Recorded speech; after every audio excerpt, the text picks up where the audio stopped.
Hi friends, எல்லோரும் எப்படி இருக்கீங்க? வந்துட்டு செவ்வாய்க்கிழமை முருகருக்கு பூஜை பண்ண வீடியோ தான் கொஞ்சம் லேட் ஆகிடுச்சு. செவ்வாய்க்கிழமை காலையில் சீக்கிரம் எடுத்துகிட்டு வேலையெல்லாம் முடிச்சுட்டு க்ளீனிங் எல்லாம் காலையிலேயே முடிச்சிட்டேன்.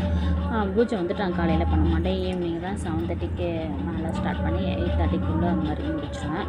நான் வந்துட்டு முருகருக்கு வேலு முருகர் பிள்ளையார் வச்சு அபிஷேகம் பண்ணியிருந்தேன்.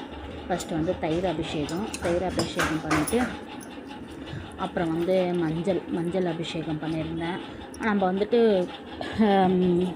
நான் அந்த முருகர் சிலை வந்துட்டு சிறுவாபுரி போயிருந்தப்போ வாங்கியிருந்தேன்.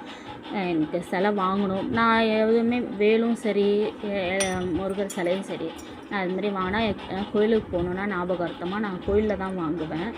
நான் அப்படி வாங்கினது தான் அந்த முருகர் சிலை வாங்கி இப்போ தான் வாங்கினது. 2வது வாட்டி தான் அபிஷேகம் பண்ணுறேன்.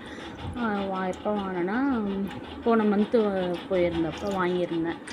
நான் ஒரு 2 வருஷமாக வாரம் போயிருந்தேன். இப்போ செம்ம கூட்டன்றதால என்னால் போகவே முடியல. ஸோ அதனால் வந்து எனக்கு எப்போ டைம் கிடைக்குதோ நான் அப்போல்லாம் போயிட்டு வந்துடுறது.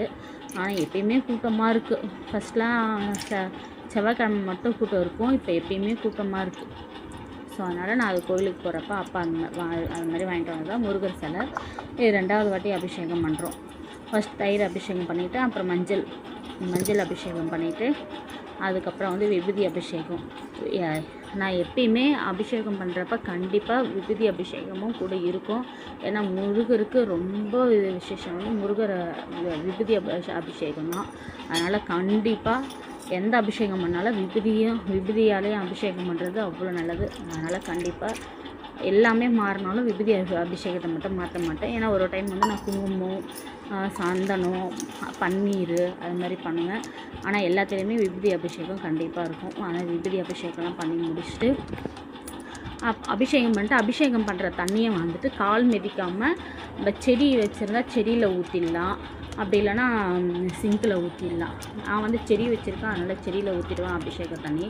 நான் வந்து காலில் படக்கூடாது. அதனால் வந்து 2 தொட்டிலையும் கொஞ்சம் கொஞ்சமாக பிரித்து, ஏன்னா வெளியில் வரும், அதுவும் காலில் மிதிக்கிற மாதிரி இருக்கும் அப்படின்னு சொல்லிட்டு 2 தொட்டி வச்சுருக்கேன். 2 தொட்டிலையுமே பிரித்து இதில் கொஞ்சம் அதில் கொஞ்சம் சொல்லிட்டு மாற்றி அப்படி ஊற்றிடுவேன். நீங்கள் வந்துட்டு சிங்க்லேயும் ஊற்றலாம். அப்படி இல்லைன்னா வெளியில் அந்த மரம் அது மாதிரி இருக்குது அப்படின்னா மரத்துலேயும் அந்த தண்ணியை ஊற்றிடலாம். ஏன்னா கால் மிதிக்கக்கூடாது. அந்த தண்ணியெலாம் ஊற்றிட்டு அப்புறம் வந்து நான் வாஷ் பண்ணிவிட்டு நல்லா க்ளீன் பண்ணிவிட்டு அதுக்கப்புறம் பொட்டு வச்சுட்டு அப்புறம் வந்து வெத்தலை விளக்கும் சேர்த்து போடுவேன். அபிஷேகம் முடித்தோடனே வெத்தலை விளக்கும் சேர்த்து போடுறது அவ்வளோ நல்லது. வாரமும் நம்ம பண்ணலாம். எனக்கு டைம் இருந்தால் நான் கண்டிப்பாக பண்ணுவேன். இல்லைனா எனக்கு எப்போ முடியுதோ நான் அப்போ தான் வெத்தலை விளக்கு போட்டு முருகருக்கு அபிஷேகம் பண்ணுறது. அப்புறம் வெத்தலை எல்லாமே வந்து ரெடி பண்ணி வெத்தலை வந்துட்டு நல்லா அலசிட்டு வெத்தலை நல்லா கழுவிட்டு அதுக்கப்புறம் வந்து சந்தனம் குங்குமம் வச்சுட்டு விளக்கு வந்து 6 விளக்கு போட்டிருந்தேன்.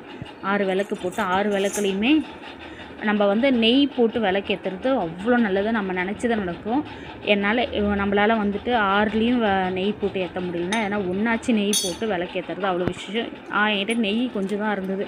ஸோ அதனால் நான் வந்துட்டு ஒரு விளக்கில் மட்டும் நெய் ஊற்றி நெய் விளக்கு ஒன்று போட்டுருந்தேன். போட்டு பூஜை பண்ணிவிட்டு நம்ம எல்லாத்தையுமே விளக்கேற்றிட்டு நம்ம பூஜை பண்ணுறதுக்கு முன்னாடியே விளக்கு எல்லாத்துலேயும் ஏற்றி முடிச்சுட்டு தான் விளக்கு எரிஞ்சிட்ருக்கப்போ தான் நம்ம பூஜையே பண்ணணும். அபிஷேகம் பண்ணுறது நம்ம அப்படி தான் பண்ணணும். நான் எப்பயுமே அப்படி தான் பண்ணுவேன். எல்லாமே விளக்கு ஏற்றி முடிச்சுட்டு தான் நான் இது பண்ணேன். அப்புறம் வந்துட்டு நம்ம பூஜை பண்ணி முடித்த உடனே கண்டிப்பாக சாம்பிராணி போடணும். சாம்பிராணி எப்பயுமே வந்துட்டு பூஜை பண்ணி முடித்த உடனே சாம்பிராணி போடுறது ரொம்ப நல்லது.